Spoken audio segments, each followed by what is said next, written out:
Got an issue with my 300TD. It's getting a little warm on the freeway. Not overheating, just getting a little warm.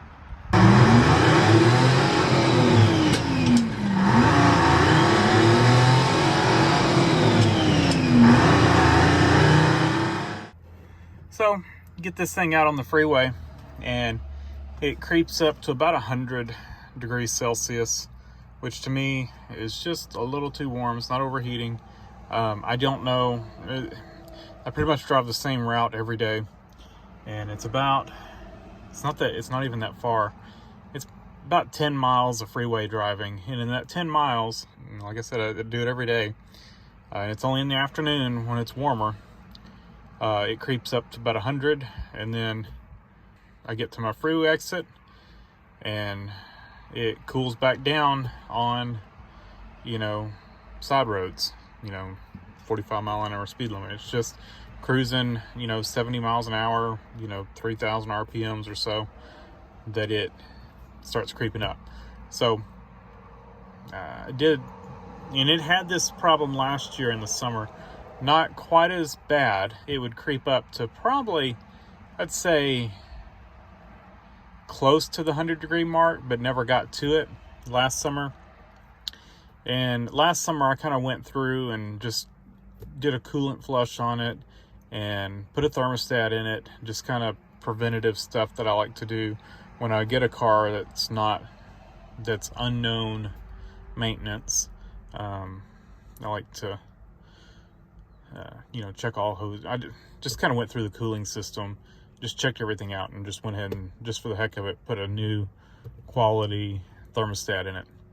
And then recently I noticed the coolant reservoir had a crack in it, and so I changed that out, thinking, maybe it needed to be changed out anyway because it was cracked, but thinking maybe it was just not holding pressure and it was creeping up. But it's still doing it, and that didn't really seem to help it. So we're kind of at the point where I think the radiator is partially plugged, and it's not flowing coolant through fast enough, and so that's why it's overheating. It can't keep up with the cooling demand of higher RPMs, and so that's where we are. So I've got a new replacement radiator, and I'm going to show you what we need to do to put it in.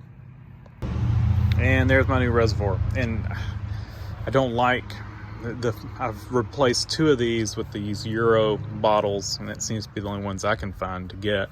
And both of them, I did not like the fitment of the little plug right there, and so I ended up just JB welding over them with the snap ring on there too, but I just didn't feel comfortable with it. This one, the groove wasn't cut enough, so the snap ring just didn't fit in there real well. So Mercedes makes it really easy to change these radiators out. You've got your oil cooler mounts, top and bottom. This bolt runs through, and that's what holds the oil cooler in. I don't remember. I think you can actually pull the radiator out without undoing the lower oil cooler. I will let y'all know that for sure once. I just can't recall. But you've got 2 clips that hold the fan shroud. Once you undo that, you can lift it up and just kind of lift it up out of the radiator and just set it, just kind of lean it up against the fan or into the fan, however you want to say that. And then you've got your hose, top radiator hose, your bottom radiator hose, your coolant reservoir hose, your coolant overflow hose, whatever you want to call this one. And then you have 2 clips that mount the radiator, and then the radiator itself, and then you have your 2 transmission cooler lines. Once all that's disconnected, you can pull these 2 clips, just pull them up and off, and the radiator itself will just pick up out of here. It's not bolted in. It fits in some slots at the bottom, and then you've got these clips that hold it at the top. And I'll show you on the new radiator, because it'll be easier to see that than it is trying to get y'all up under the car to show you. And then we'll do a little time lapse at the end, probably, of me actually changing it out. If you want to see that, you can stay tuned for that. Okay, so what we got here is a brand new Nissan's, not to be confused with Nissan, radiator. And from what I've been able to find out, this is better than the Bear radiator. And so I went with what I could find was the best radiator. And that's what I think we have here. So here you can see this is where it fits in the bottom of the core support, I guess you could say. It just drops in there. And then our top little hold downs, this is actually for the fan shroud. And then on the opposite side, we have the ones for the radiator. We've got our overflow right here. And then you have your transmission cooler lines that will have to get undone from the radiator. You have your lower radiator hose, and then your coolant reservoir hose. And so that's your fittings. Over here, like I said, I can't remember. I think this thing will actually pull out without undoing the bolt, and it'll just slip back in. Worst case scenario, I think you can just loosen that bolt. I can't remember if it really clamps down on here. But you definitely have to undo the top one for the oil cooler and take that bracket will just slip off once you remove the bolt, it'll just slip off of the radiator. And like I said, I think, if I recall correctly, you don't have to undo the bottom one. It'll just pull out of it. So I will update y'all on that oil cooler. That's the only thing I couldn't remember for sure. But this is the bottom of your fan shroud. Sits in here. These two. So it'll slip in there. So once you undo these clips, you can slide it up a little bit to come out of here, and then just push it up towards the engine to get it out of the way.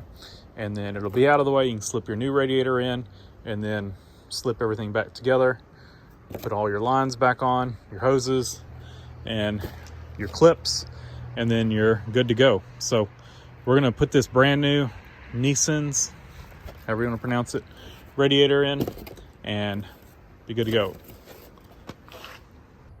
Okay, I've picked it up slightly. It does come out of the bottom oil cooler bracket without undoing the bolt. So your bottom oil cooler bracket pretty much sits like this, and the radiator sits in these slots. What I wasn't sure is how tight, and you may have to take these off, but mine was loose enough that it slipped out without loosening this bolt. Yeah, it's backwards, but you get the point. So it's ready to come out. We've got everything undone. You don't have to undo the oil cooler. Oil cooler can just sit here. That's what I mean by undo it. You don't have to undo the lines or anything. Just undo the top bracket to it. As far as these clamps, I just get a screwdriver between, kind of right in here, and just pull up and pop them out. Same with these. Just get a screwdriver under the middle here, pop them out. Don't forget your transmission cooler will drip. So transmission cooler lines undone and dripping. The fan shroud is pulled out of the radiator right there. Hose is undone. That other cooler line is undone. Those are 19 millimeter.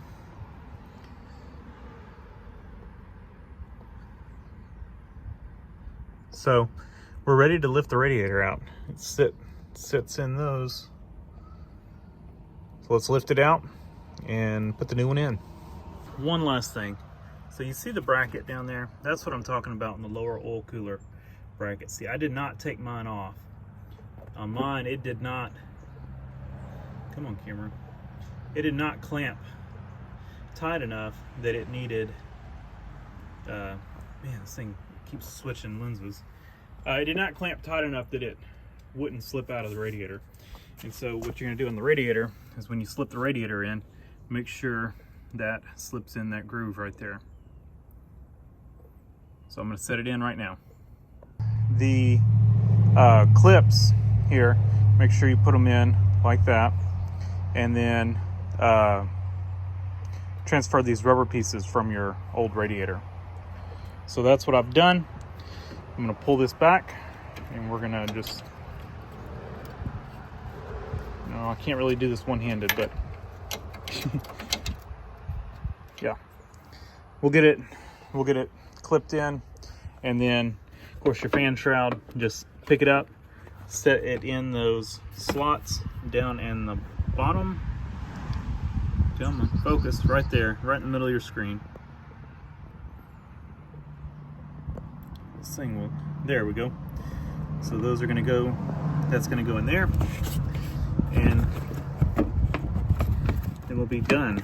We'll get all of our hoses attached. So let me do all that, and then we'll wrap this video up.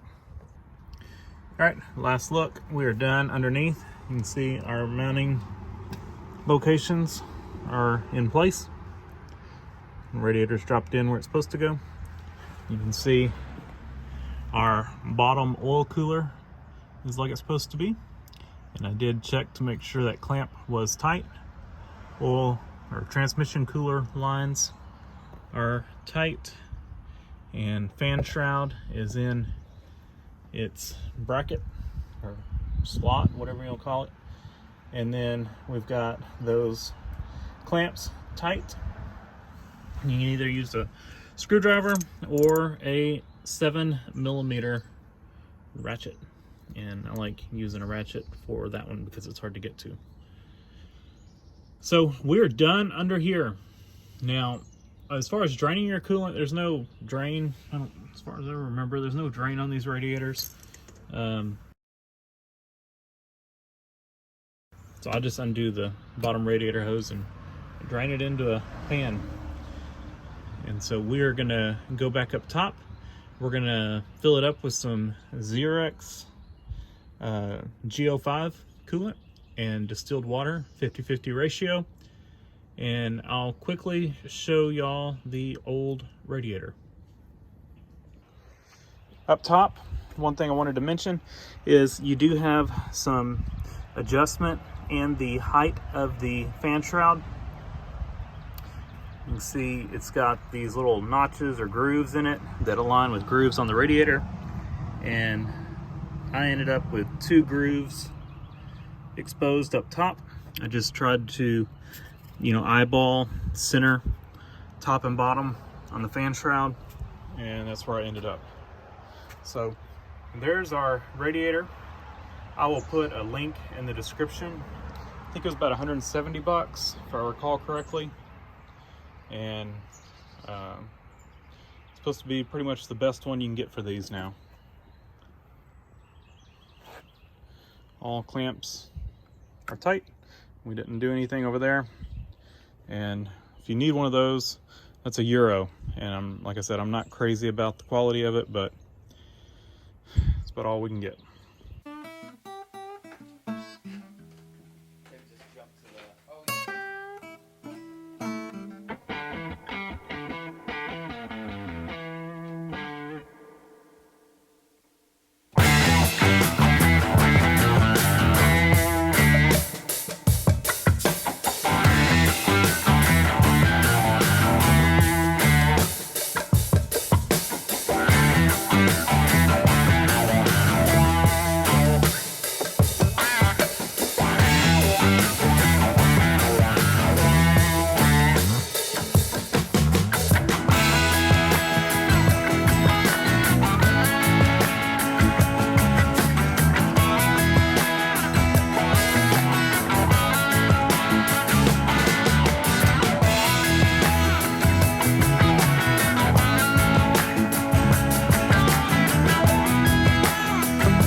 So here you can see our old radiator, and yeah, it's looking pretty rusty. Now, the coolant that drains out of this thing is nice and clean, so I'm really not sure, and it was nice and clean. I've changed the coolant on this, and so it had coolant in it when I got it. It was nice and clean. I did swap it out when I did the thermostat, but the radiator, I mean, the cores look decent, but it's definitely rusty in there. And I think what has happened, my thoughts are this thing was in a minor front end collision at some point in its life. And I'm sure that's why the radiator's changed out, and it's a no-name radiator. I can't find any markings on it. I don't know what it is, but you know, I would almost bet that they didn't put this thing in new, that they pulled it from a junkyard or whatever with whatever other parts. It had the wrong fan on it, so I bet they swapped it out, and it may have not have been in the best shape,